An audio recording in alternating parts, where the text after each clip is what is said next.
বইমেলায় পুলিশ বক্সটা ঘুরে দেখলাম এবং পুলিশ বক্সের সামনে দাঁড়ানো ছিলাম অনেকক্ষণ।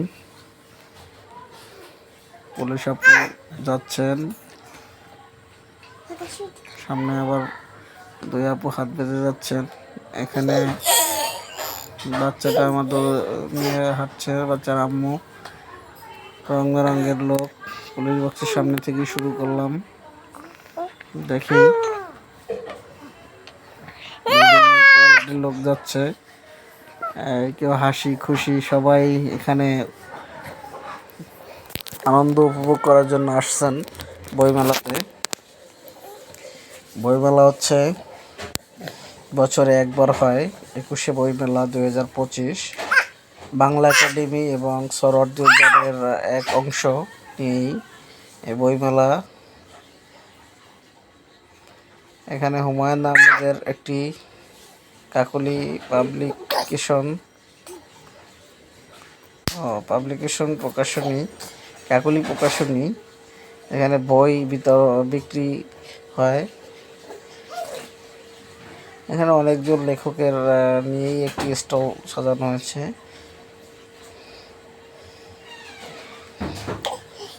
যেতে যেতে দেখলাম অনেকগুলো স্টল।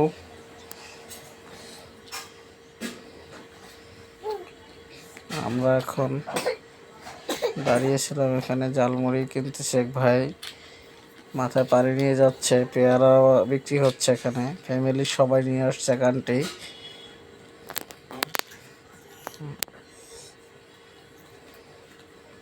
আমরা যাচ্ছি চলতি পথে আমরা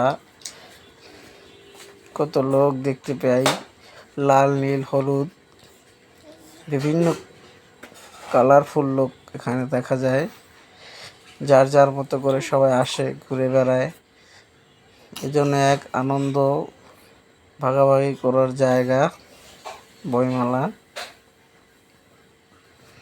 যাক, ভালোই লাগলো, ঘুরে ফিরে দেখলাম। এটা হচ্ছে সরোয়ার্দী উদ্যানের যে টাওয়ারের এক অংশে। বেশ ভালো লাগার মতো একটা জায়গা ছিল বইমেলায়। ঘুরে ঘুরে দেখতে দেখতে অনেকটা সময় পার করলাম, বেশ ভালো। এই সময় পার করার পরে আমরা আবার কিছু খাবো। সেদিকে যাইতে যেতে আর একটু কিছু ভিডিও করে নিই। এখানে এক আপু ফাগুনের ফুল মাথায় বেঁধে পেয়ারা কিনতেছিল। এই ভ্যানিটি ব্যাগ ভাইয়েই নিয়ে দৌড়াচ্ছে। এই আপু আবার একা এদিক ওদিক ভাইয়ারে খুঁজতেছে, পাইতেছে না। এই আপু আবার ভাইয়ারে বুঝাইতেছে, তুমি কিছু বোঝো না।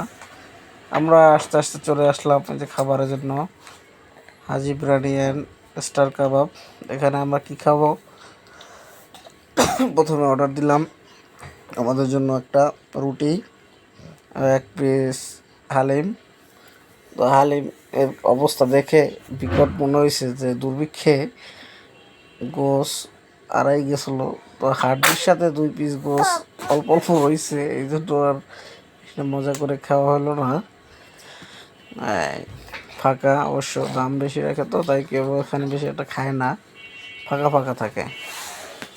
এই ফুচকা প্লেট সাজাই রাখছে, কিন্তু লোক খুঁজে পাইতেছি না কারা খাবে। এটা হচ্ছে আমাদের হালিম। এটাই আমি আবার ঢাকাই রাখলাম, বললাম এই আমার বাচ্চা, আমরা এখানে বসাছিলাম খাবো। বাচ্চা একটু দুষ্টামি করতেছে। অবশেষে খাওয়া শেষ করে বেরোয় আসলাম।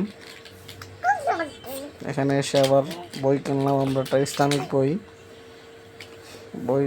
বইটা যে কিনলাম একটা, ওটা হচ্ছে মিনি ছোট অজিফা, যেটা দিয়ে আর কি সূরা কেরাত বা যে কোনো দিকে যাত্রাপাতি করা যায়, ওইটা কিনলাম।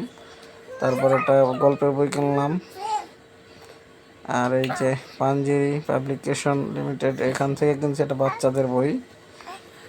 আমার বাচ্চায় বড় হলে পড়তে পারবে ছড়া, আগডুম বাগডুম গোড়াডুম সাজে। বাচ্চার মায় কিনে দিয়েছে বাচ্চারে, অবশ্য টাকা আমি দিয়েছিলাম, অনেক কষ্ট করে টাকা ইনকাম করতে হয়, তো এখান থেকে দিয়ে দিছি। আগডুম বাগডুম গোড়াডুম সাজে, তারপরে হইচই, শৈশব প্রকাশ।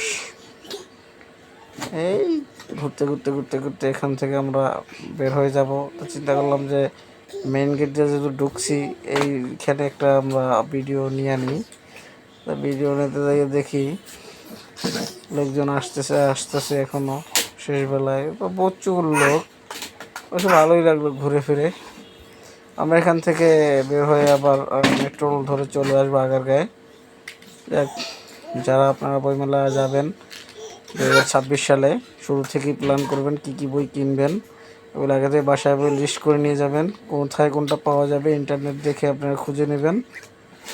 অবশেষে একটা আনন্দময় জায়গা মুহূর্ত বইমেলায়। অবশ্য বাংলা একাডেমির ভিতরটা আরও সুন্দর করে সাজানো হয়েছে, যেখান থেকে তথ্য সংগ্রহ করা যায় এবং ওখানে বই উন্মোচনের জন্য জমা দেওয়া হয়। বই লেখকরা যারা কবি থাকেন তারা ওখানে যায়, সে ভিডিও পাঠ করে দেওয়া হবে। অবশ্য আমরা এখন এটা হচ্ছে সোহরাওয়ার্দী উদ্যানের এক অংশ। ঘুরে ফিরে দেখা এবং ভালো লাগার মতো একটা বিষয়। দেখেন